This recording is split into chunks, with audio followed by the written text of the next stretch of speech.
Rashna. It's an honor here tonight to welcome everyone to the third annual fundraising event.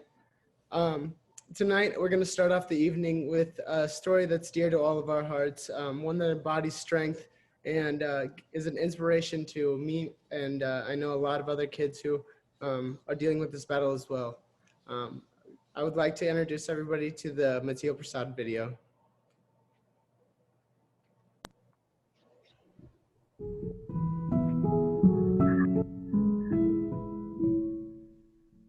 Mithil was born here on December 29, 2003. We were all very happy that we were going to have him. I was around 5 or 6. I had spent a good half year praying that I would get a little brother. So when I knew that was happening, I was really excited and I couldn't wait to share so many memories with him. Mithil is very, very playful and he was all over the place. He can talk to a baby who is actually crawling or a 70, 80 years old person without any hesitation. He is very talkative. He always thought he could be a teacher. He has a YouTube channel called Mithil Teaches. He loved making videos. Connect this and it lights. As we both became older, some of my favorite memories were just when we would talk and, he would make jokes and be funny and I would just sit there and laugh, and those simple moments were my favorite moments. They used to come to my work after they finished school, of course, and my daughter had come before and she wrote a small note saying, "Just keep smiling," on a sticky note. And then Mithil came one day and I said, "Why don't you write something?" And without blinking, he wrote, "Live life blissfully." I think that's the message he left for all of us. We were on vacation in India and his walk was a little off. He was sleeping more. We thought it was jet lag. When we asked him, he did not feel anything, right? Because there was no pain, I guess, associated with it or anything like that. Once the doctor in India told us, he didn't mention what it was. He just said that, hey, there's something in the brain. Take him back home to US. There are better facilities there and, you'll get better treatment. We went to Stanford and they looked at the MRI and immediately the doctor says, "You have about 8 to 10 months. I remember Prasad broke down and for some reason I was like, "No, we'll beat this. Don't worry, we have beaten so many odds, we'll beat this." It was surreal. It was really surreal. We had decided that we are going to be upbeat. We are not going to, and he made sure that we live a normal life. He didn't compromise on the places he wanted to go, the things he wanted to eat, or anything.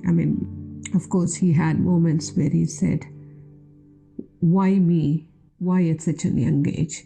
I'm sure that's what hurts me the most is that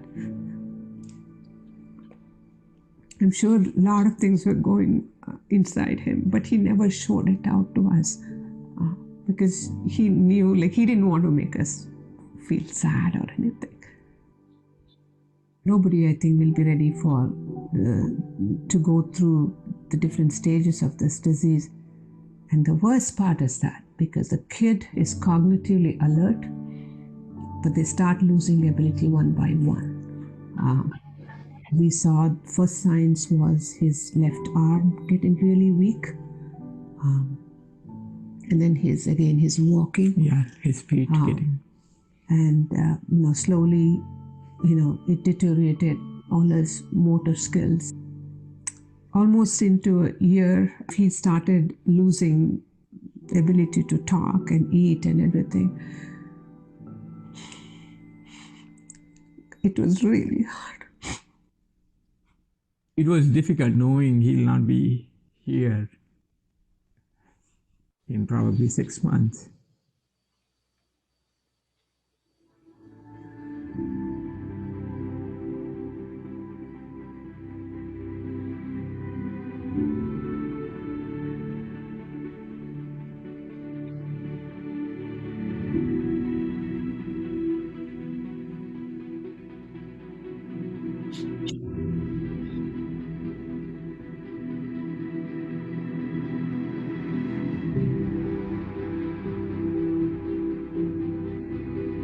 there is no cure at this point.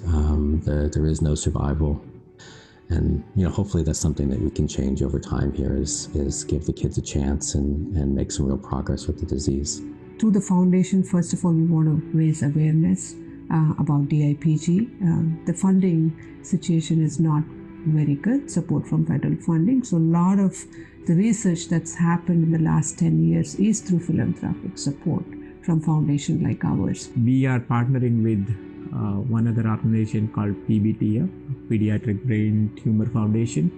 So they are the one who actually help the patients. This is our second part of our mission, to help the patients. We actually go through them. Our vision is to find a cure for this deadly disease in our lifetime. So we want people to really understand how bad this disease is. And maybe if we find a cure for this, we'll find a cure for cancer. I can hear him say, "Good job." At the same time, he would be like, "You can do better," kind of he was that kind of a kid. And he would say, "What's up, guys? This is Mithil here. This is a video where we are asking you to help people, kids. So come on, you can do it."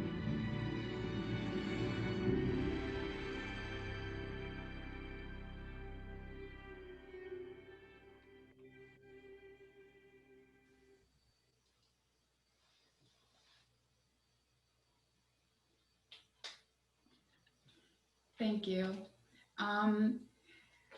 I have watched that video a million times, and still somehow it just brings tears to my eyes to see how far we've come from our journey with Mithil.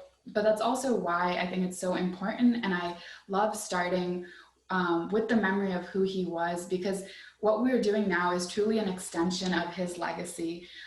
So as we, gather here today, and as we're raising awareness and raising money for DIPG research, I think we're also celebrating his life and his light and his spirit especially. There's nothing more that he loved than people and food, and I mean, that's what we're doing. So with that in mind, we're actually going to start for our first performance tonight by Tanya. Tanya was born and brought up in California and is currently a sophomore in college, seeking to be a computer scientist. Although she is not taking any formal training in music, just by listening and practicing, she has trained her voice so beautifully. She has won many competitions at various levels in and out of California. She regularly volunteers in various fundraiser events to help the community. Here to blow us away with her melodious singing is Tanya.